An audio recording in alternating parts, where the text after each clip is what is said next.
ইস্পাহানির প্রথম আলো আন্তঃবিশ্ববিদ্যালয় ফুটবল টুর্নামেন্টের রোমাঞ্চকর লড়াই শেষে ফাইনালে উঠেছে American international university Bangladesh, AIUB এবং গণবিশ্ববিদ্যালয়। ঢাকা জাতীয় স্টেডিয়ামের প্রথম সেমিফাইনালে এআইইউবি টাইব্রেকারে ফার ইস্ট ইউনিভার্সিটিকে পরাজিত করে ফাইনালে ওঠে, আর দ্বিতীয় সেমিফাইনালে গণবিশ্ববিদ্যালয় 6-0 গোলে পরাজিত করে চিটাগং ইন্ডিপেন্ডেন্ট ইউনিভার্সিটিকে। ছেলেদের পর মেয়েদের ফুটবল টুর্নামেন্টের আয়োজনের পরিকল্পনা করছে স্পন্সর প্রতিষ্ঠান ইস্পাহানি। পরাগারমানের রিপোর্ট। প্রথম সেমিফাইনালের লড়াইটা ছিল শিয়ানে শিয়ানে। ফার ইস্ট ইউনিভার্সিটি আর আমেরিকান ইন্টারন্যাশনাল ইউনিভার্সিটি বাংলাদেশের মধ্যে শক্তির পার্থক্য খুব একটা নেই। দুদলই গত 2 আসরের রানার্স আপ। শিরোপা তাদের অধরাই, তাই শিরোপা দ্বৈরথে উঠতে নিজেদের সেরা খেলাটাই খেলতে থাকে তারা। নির্ধারিত সময়ের খেলা 2-2 গোলে ড্র হওয়ার পর টাই ব্রেকারে গোলকিপারের দৃঢ়তায় ফার ইস্টকে 6-5 গোলে পরাজিত করে প্রথমবারের মতো টুর্নামেন্টের ফাইনালে পৌঁছে যায় এআইইউবি। ফাইনাল টার্গেট আমার চ্যাম্পিয়ন, এছাড়া কোনো বিপরীত কোনো চিন্তা নেই, অন্য কোনো ভাবনা আমরা ভাবতে চাই না। ইনশাল্লাহ আমরা চাই, আগেরবার আমরা একটা কষ্ট পেয়ে এই মাঠ ছাড়ছি, আগেরবার আমরা ড্যাফোডিলের সাথে ফাইনালে হেরে গেছি, ওটা আমাদের শুধু একটা ব্যর্থতা ছিল। আমরা আগেরবার অনেক ভালো টিম ছিলাম, বাট আমরা সামহাও হেরে গেছি। ওটা আমাদের সাথে একটা ওটা ওখান থেকে ইন্সপায়ার হয়ে আমরা আরও ভালো টিম গঠন করছি, ভালো টিম করে আমরা পার্টিসিপেট করলাম এবার। ইনশাল্লাহ আমরা আবার ফাইনালে উত্তীর্ণ হয়েছি। এই টুর্নামেন্টের সফলতায় ভবিষ্যতে মেয়েদের ফুটবল টুর্নামেন্ট আয়োজন করার কথা জানান স্পন্সর প্রতিষ্ঠান ইস্পাহানি টি লিমিটেডের জেনারেল ম্যানেজার সেলস ও মার্কেটিং ওমর হান্নান। অনেকগুলো উদ্দেশ্য এই টুর্নামেন্টটা শুরু করার পিছনে। প্রথম হচ্ছে যে ফুটবলের জনপ্রিয়তাটাকে আবার আগের জায়গায় ফিরায় আনা।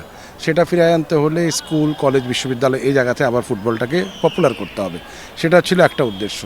ছাত্রদেরকে খেলাধুলার মধ্যে রাখা, এটা হচ্ছে আরেকটা উদ্দেশ্য। এবং খেলাধুলা যখন ভালো ভালো প্লেয়াররা যখন সুযোগ পাবে, তখন এখান থেকে ন্যাশনাল টিমে সার্ভ করার মতো প্লেয়ার পাওয়া যাবে এবং সেখান থেকেই আসলে ন্যাশনাল টিমে যাবে। আমরা 3য় বছরে এসেছি এবার আমাদের একটা প্ল্যান আছে যে গত 3 বছরে যারা খেললো এই টুর্নামেন্টে, সেখান থেকে কয়জন ন্যাশনাল টিমের পাইপলাইনে গেল, কয়জন খেলছে, কার খেলার সম্ভাবনা আছে। এই জন্য আমাদের যে টিম, টেকনিক্যাল কমিটি প্লাস আমাদের যে অর্গানাইজিং কমিটি, তারা খুব নিবিড়ভাবে দেখছেন যে প্লেয়ারদেরকে কীভাবে ন্যাশনাল টিমে সুযোগ দেওয়া যায়, কারা potential player to serve the nation. তো সেই দিক থেকেই আসলে আমাদের এই ইস্পাহানি প্রথম আলোর এই উদ্যোগ, যার 3য় বর্ষের আজকের প্রথম সেমিফাইনাল আমরা দেখলাম। আমরা অবশ্যই এই টুর্নামেন্ট অব্যাহত রাখবো এবং টুর্নামেন্টটা আরও বৃহৎ আকারে হবে। আপনারা দেখেন পরপর 3 বছরে, প্রথম বছর 32টা দল, তারপরের বছর 42, এবছর 46টা দল।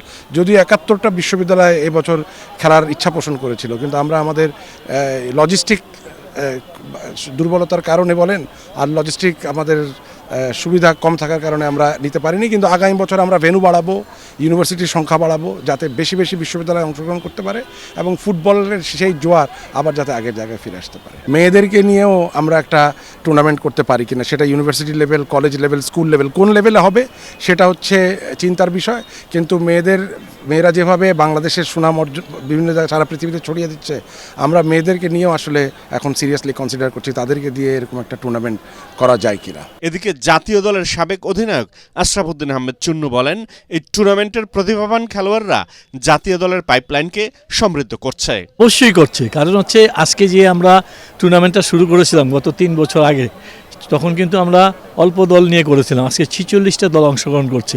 তার মানে এই খেলার প্রতি ইউনিভার্সিটি প্রত্যেকটা টিমেরই আগ্রহ বেড়েছে। এবার কিন্তু আমাদের 71টা আবেদন করেছিল, আমরা 46টাকে নিয়েছিলাম। সেই ক্ষেত্রে আমরা বলবো সাকসেস। গত 3 বছর যাবৎ আমরা এই টুর্নামেন্টে চালিয়ে যাচ্ছি, ভবিষ্যতেও চালাবো। এখান থেকে অনেক প্রতিভাবান খেলোয়াড় বেরিয়ে আসছে। এখানে অনেক প্রিমিয়ার ডিভিশনের ফুটবলার খেলছে, কিন্তু এখন ইন্টার ইউনিভার্সিটির ফুটবলে তারা অংশগ্রহণ করছে। আশা করি এই ধারা যদি অব্যাহত থাকে, অদূর ভবিষ্যতে আমরা এখান থেকে ভালো মানের খেলোয়াড় পাবো। দেশের 46টি বিশ্ববিদ্যালয়কে নিয়ে আয়োজিত এই টুর্নামেন্টের ফাইনাল খেলা হবে সোমবার দুপুরে। প্রতিযোগিতার media partner ATN Bangla semifinal খেলা দুটি সরাসরি সম্প্রচার করে। পরাগারমান, এটিএন বাংলা, ঢাকা।